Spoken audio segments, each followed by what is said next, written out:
I've only been back from LA and look at the mess I've made. Yes, it's time for another.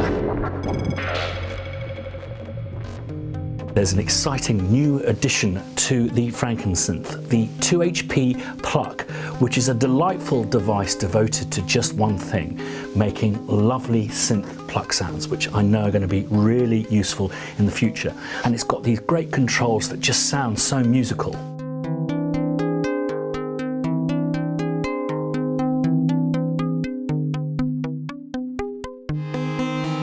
So I'm preparing a patch. It's not quite there yet.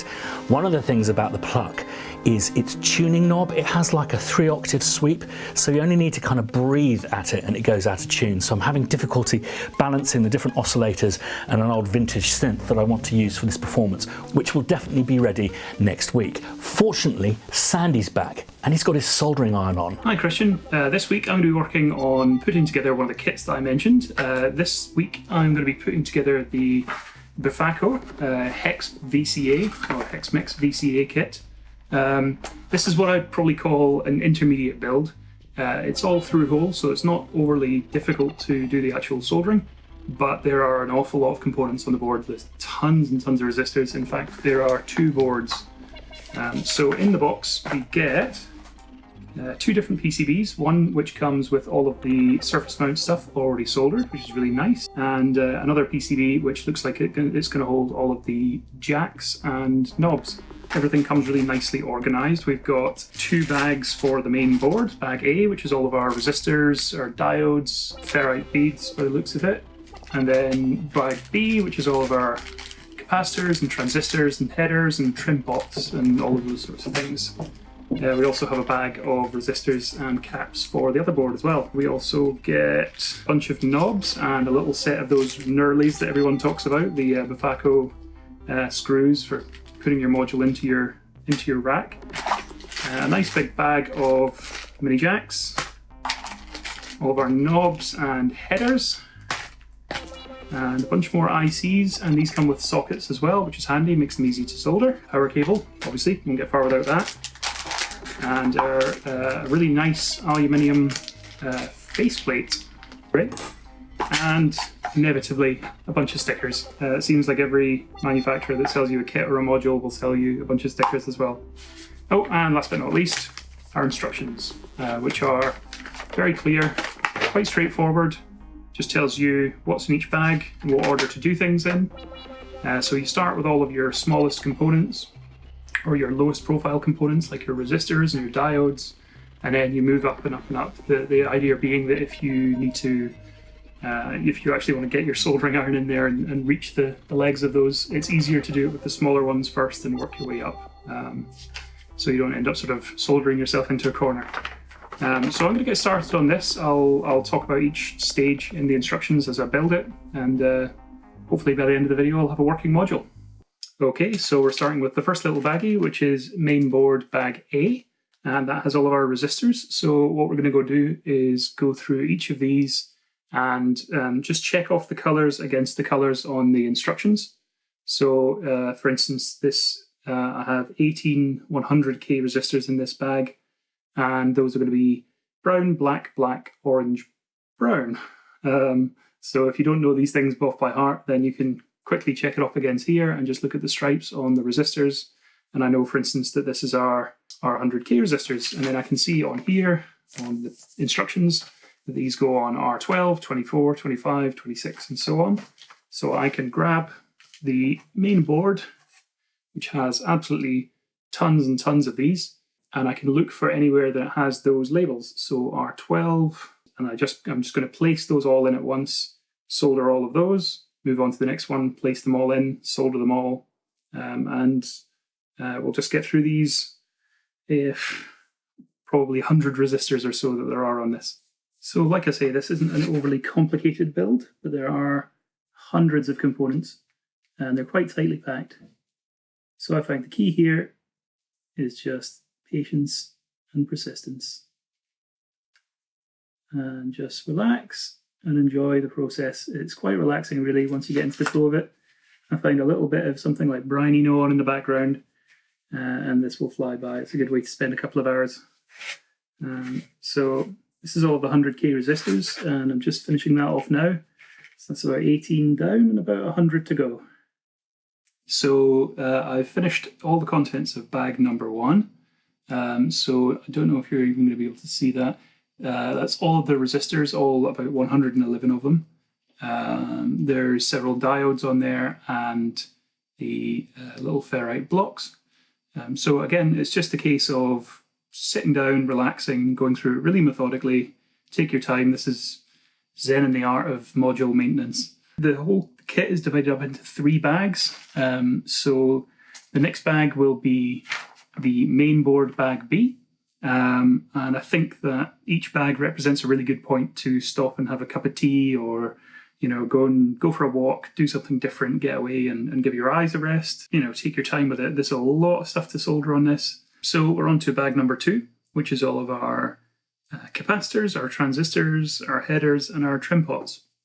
So I'm going to start with, there's about 22 ceramic capacitors and then about another 20 odd, and then it's electrolytic capacitors, and then we do all this transistors and the headers. So with our electrolytic capacitors and our transistors, we just want to be very conscious of the orientation. Same goes for the diodes in bag number 1. We're just going to make sure that the markings or the legs on the components match up to the silk screen on the PCB. So now that I've got bag number 2 done and most of the main PCB completed, I'm going to take a breather as per the instructions. And I will say they're very good instructions, they're very clear.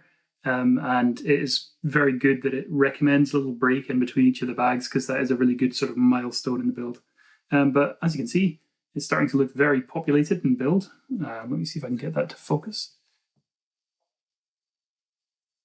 So we've got all sorts of stuff going on there. You can see our power header at the bottom. The blue parts are our trim pots, which we'll use for calibrating these later on. And then the little black dots are our transistors. All the little blue guys are our resistors, and all the little yellow guys are our capacitors. So there's an awful lot on here. There's probably over 200 components on just this board.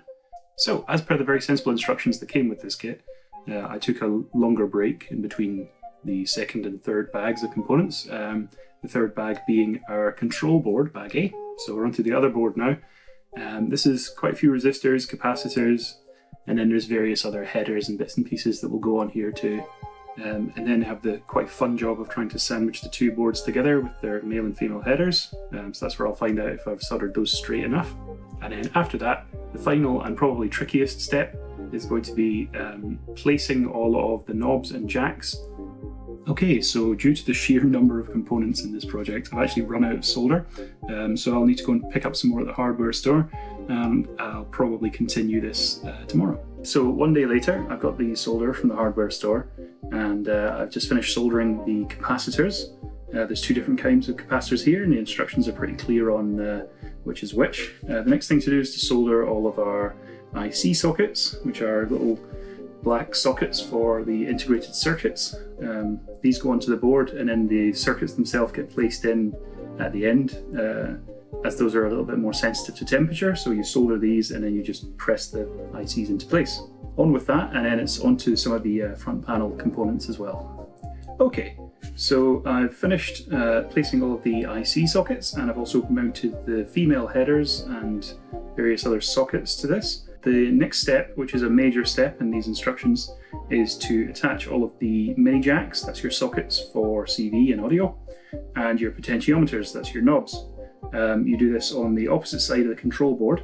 It's absolutely critical, and it's made quite clear in the instructions. You do not solder these components until they're both seated in this board and fully attached to the faceplate. The reason for this is that they're all at different heights, and if you solder them before you attach them to the faceplate, this can cause all sorts of issues and reduce the sort of life expectancy of the parts as they're under more mechanical stress. And also it just makes it difficult to align the potentiometers with the holes on the faceplate. So it's get everything aligned before you do any soldering. Onto this now. This is probably quite an involved process, and I'll check back in when I'm done with that. Okay, so following the instructions, I've placed all of the potentiometers and the mini jacks. So I haven't soldered these yet. The idea being that I can now carefully fit these 2 parts together, which is going to be very fiddly because there are 18 jacks and 12 potentiometers here. So once I get those seated together, I can screw them all in then flip it over, solder all these various parts together. But this is probably going to be quite a fiddly job. And with the jacks and the pots soldered and the knobs on, I was then able to plug in the power cable, and this module is now complete. I will need to plug it in, test it out, and then there are some calibrations that you can do with these little blue trimmer pots just to make sure that the CV isn't bleeding into the audio. But to do that, I'll need to plug it into my case and hook it up with an oscillator. So before I do any of that with this module, and we will have a proper deep dive with this in a future video, I will be building some other modules. I've got a sequencer from Beast Tech and a VCO and delay from Erica Synths. So those will be in upcoming videos. Let me know in the comments below if you'd like to see a little bit more of the soldering. I've left that out for the most part because I feel like there are loads of videos on how to solder on YouTube already. Yeah, if there's anything else you want to know about the build process for those, comment down below and I'll look at that before I build the next one. Anyway, I'm going to go and plug this in. Back to you. Thanks, as always, Sandy. You're a braver man than me, though, I have to say. Because I'm terrible at practicing delayed gratification, I'll give you just a little hinter of this patch, which, as I say, is going to be finished next week.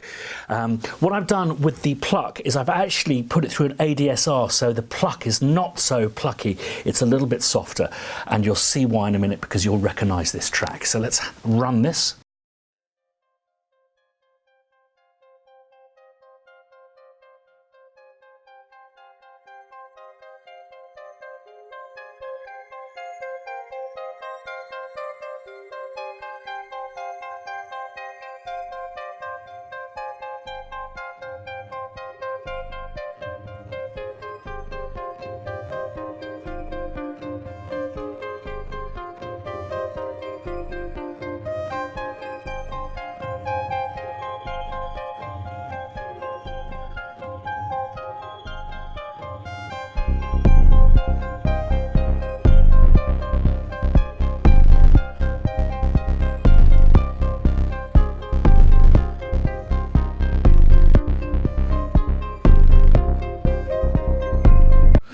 Anyway, more of that next week, so worth subscribing if you haven't yet. If you like what we do, hit like, and if you want to be notified the next time we put a video up, just hit that little bell button. Thanks as always for putting up with me, thanks to Sandy, and see you next time.